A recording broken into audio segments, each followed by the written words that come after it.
قارون کا خزانہ اور اس کا انجام۔ قارون کے بارے میں آپ نے کافی قصے کہانیاں سنے ہوں گے۔ یہ وہی شخص ہے کہ جس کا ذکر اللہ تعالیٰ نے قرآن مجید کے اندر نشان عبرت کے طور پہ کیا ہے۔ قارون بنی اسرائیل کا وہی امیر ترین شخص تھا کہ جس کے صرف اور صرف خزانے کی چابیاں 300 خچروں اور اونٹوں کے پر لادی جاتی تھی۔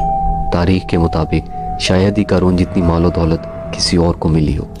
قارون حضرت موسیٰ علیہ السلام کے چچا یسر کا بیٹا تھا اور وہ ایک بہت ہی خوبصورت نوجوان تھا، اور یہی وجہ تھی کہ بنی اسرائیل کے لوگ اس کو منور یعنی کہ روشن چہرے والا کہہ کر بلاتے تھے۔ قارون کو جوانی میں اپنی قوم میں سب سے زیادہ با اخلاق اور نیک لوگوں میں شامل کیا جاتا تھا، اور وہ اس دور کا بہت بڑا عالم دین بھی تھا۔ کیونکہ اس کی پرورش حضرت موسیٰ علیہ السلام کی نگرانی میں ہوئی تھی، اس لیے وہ تورات کا علم بھی رکھتا تھا۔ اس کے ساتھ ساتھ اللہ نے اس کو بہت ہی خوبصورت آواز سے بھی نوازا تھا، اور وہ بہت ہی خوبصورت انداز میں تلاوت بھی کرتا تھا، اور یہی وجہ تھی کہ بنی اسرائیل کے لوگ اس کی بہت زیادہ عزت کرتے تھے۔ پھر آخر قارون نے ایسا کیا کیا کہ اس کو قیامت تک کے انسانوں کے لیے نشان عبرت بنا دیا گیا۔ قارون شروع سے ہی حضرت موسیٰ علیہ السلام پر ایمان لے آیا تھا، اور جب حضرت موسیٰ علیہ السلام کی قوم کو فرعون کے فتنے سے نجات ملی تو قارون بھی حضرت موسیٰ علیہ السلام کے ساتھ ایجپٹ سے جارڈن ہجرت کر گیا تھا۔ وہاں جاتے ہی قارون کے حالات ایک دم سے بدل گئے، اور اچانک ہی اس کے ہاتھ میں بہت زیادہ دولت آ گئی، اور دیکھتے ہی دیکھتے وہ اپنی قوم کا سب سے امیر ترین شخص بن گیا، جس کا ذکر اللہ نے قرآن میں کچھ یوں کیا ہے۔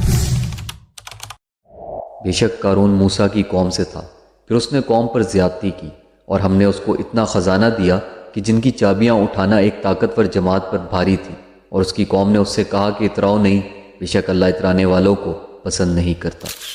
اب جب زکوٰۃ کا حکم نازل ہوا تو قارون نے حضرت موسیٰ علیہ السلام سے یہ وعدہ کیا کہ وہ اپنے مال میں سے 1000واں حصہ زکوٰۃ دے گا، لیکن جب بعد میں اس نے حساب لگایا تو اس کے مال میں سے ایک بہت بڑی رقم زکوٰۃ کی نکل رہی تھی، تو اس کے دل میں لالچ پیدا ہو گیا اور اس نے زکوٰۃ دینے سے انکار کر دیا۔ اس نے ایک بہت گندی چال چلی۔ اس نے بنی اسرائیل میں سے جو لوگ اس کے حمایتی تھے ان کو جمع کیا اور کہا کہ اے لوگوں، موسیٰ نے ہمیں بہت سارے حکم دیے جو ہم نے مانے، اب وہ ہم سے ہمارا مال چھیننا چاہتا ہے۔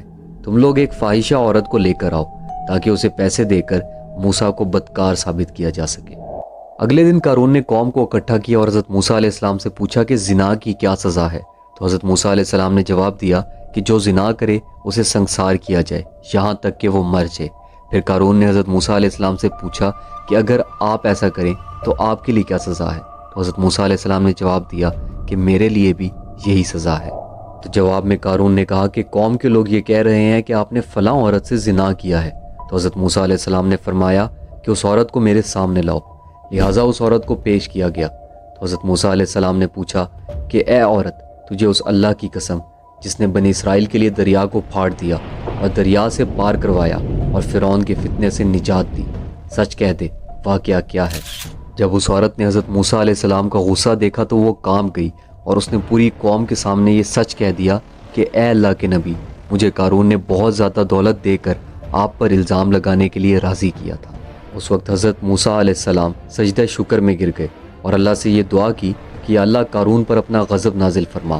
لہٰذا جو لوگ قارون کے ساتھ تھے وہ لوگ اس سے جدا ہو گئے، اور پھر حضرت موسیٰ علیہ السلام نے اللہ کے حکم سے زمین کو حکم دیا تو زمین پھٹ گئی، اور قارون اور اس کو ماننے والے زمین میں دھسنے لگے، اور دیکھتے ہی دیکھتے قارون، اس کا گھر اور اس کا خزانہ سب اس زمین میں دھنس گئے، اور پھر زمین اللہ کے حکم سے پھر سے بند ہو گئی۔ اور پھر آخر اس طرح اللہ تعالیٰ نے قارون اور اس کے خزانے کو قیامت تک کے انسانوں کے لیے نشان عبرت بنا دیا۔ اپنا اور اپنے ایمان کا خیال رکھیے گا۔ فی امان اللہ۔